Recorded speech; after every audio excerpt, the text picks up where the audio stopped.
దేవుని పరిశుద్ధ నామమునకు మహిమ కలుగునుగాక. ప్రియులారా, ప్రభునామన మీ అందరికీ వందనములు. దేవుని వాక్యము ధ్యానందాము. యోహాను రాసిన మొదటి పత్రిక 1వ అధ్యాయం 5వ వచనం. మేము ఆయన వలన విని మీకు ప్రకటించు వర్తమానమేమనగా, దేవుడు వెలుగయున్నాడు, ఆయన యందు చీకటి మాత్రమును లేదు.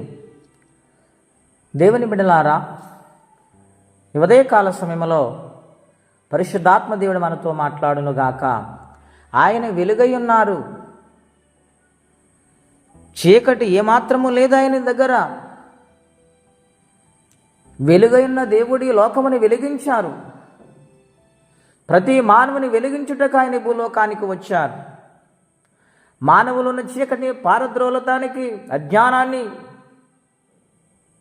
పారద్రోలటానికి ఆయన ఈ లోకానికి వచ్చారు. గనుక వెలుగన్న యేసుని వెంబడించాలి. చీకటిలో ఉన్నవారు, చీకటి కార్యములు చేయవారు, చీకటిలో ఉండి పాపములు చేయవారు ఆయన ఎలా వెంబడించగలుగుతారు? గనుక సర్వ పాపమును పరిహరించటానికి, చీకటిలో ఉన్న జనులను చీకటి నుండి విడిపించటానికి ఆయన వెలుగుగా వచ్చారు. ప్రియులారా, ఇక్కడ మనం చూస్తే, అయితే మీరు చీకటిలో నుండి ఆశ్చర్యకరమైన తన వెలుగులోనికి మిమ్మల్ని పిలిచిన వాని, ఆయన మనల్ని పిలిచాడు చీకటిలో నుండి. చీకటనగా ఈ లోకము శ్రమలు, కష్టాలు, ఇబ్బందులు, సమస్యలు, ఇటువంటి పరిస్థితిలో పాపశాపముతో నిండిపోయిన మానవుల్ని ఆయన పిలిచారు. ఆ చీకటి పరిస్థితుల నుండి విడిపించటానికి ఆయన పిలిచి తన వెలుగులోనికి రమ్మన్నారు. ఈ ఉదయకాల సమయంలో దేవుని వెలుగులోనికి రాగలిగితే వెలుగు సంబంధులుగా మారతారు. వెలుగులో నడిచిన వారు తొట్రుపడరు, భయపడరు. ఏ పనైనా ధైర్యముగా, నమ్మకంగా చేయగలుగుతారు. జీవిత మార్గములో ధైర్యముతో ముందుకు నడుస్తారు. కారణం వెలుగు. యోహాను సువార్త 11వ అధ్యాయములో యేసుప్రభువారు శిష్యులు మాట్లాడుకుంటూ అంటున్నారు,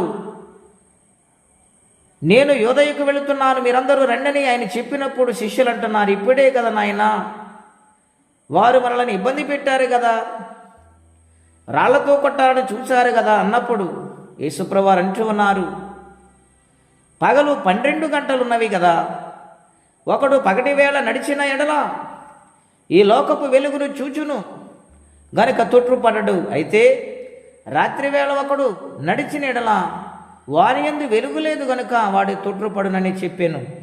దేవుని బిడ్డలారా, గనుక పగలు పరిచయవారి ఉండాలి. దేవుని యొక్క కార్యములందు ఆసక్తి కలిగి ఉండాలి. చీకటి కార్యములకు ఏమాత్రము తావివ్వకూడదు.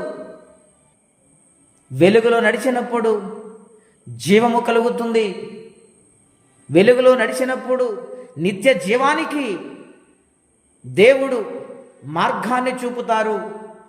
గనుక వెలుగులో నడిచేవారిగా మనం ఉండాలని ప్రభుపేట మీకు మనం చేస్తూ ఉన్నాను.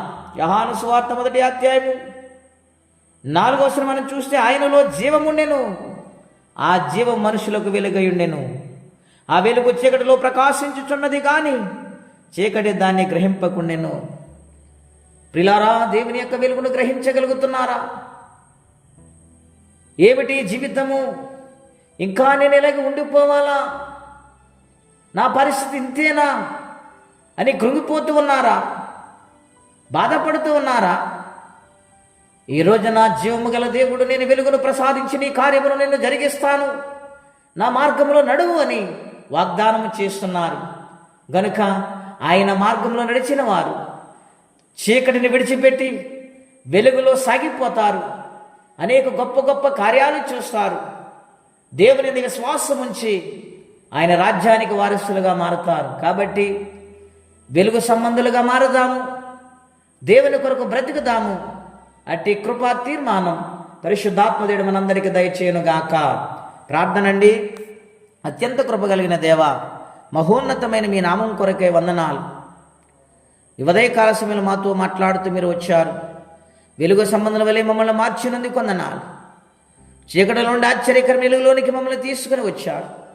ఈ వెలుగులో మా జీవితాలు ప్రభు మీకు సమర్పించుకొని నాయన నడుస్తున్న మీ ఆత్మ సహాయం ఇచ్చి మీ రాజ్యానికి వారసులుగా మార్చమని, ఎవరే కష్టముల బాధలు ఇబ్బందులు ఉన్నారో వారికి నీ సహాయం పంపించమని యేసుక్రీస్తు వారి పుణ్యనామంలో ప్రార్థించి వేడుచున్నాము తండ్రి. ఆమేన్. దేవుడు దీవించును గాక. ఆమేన్.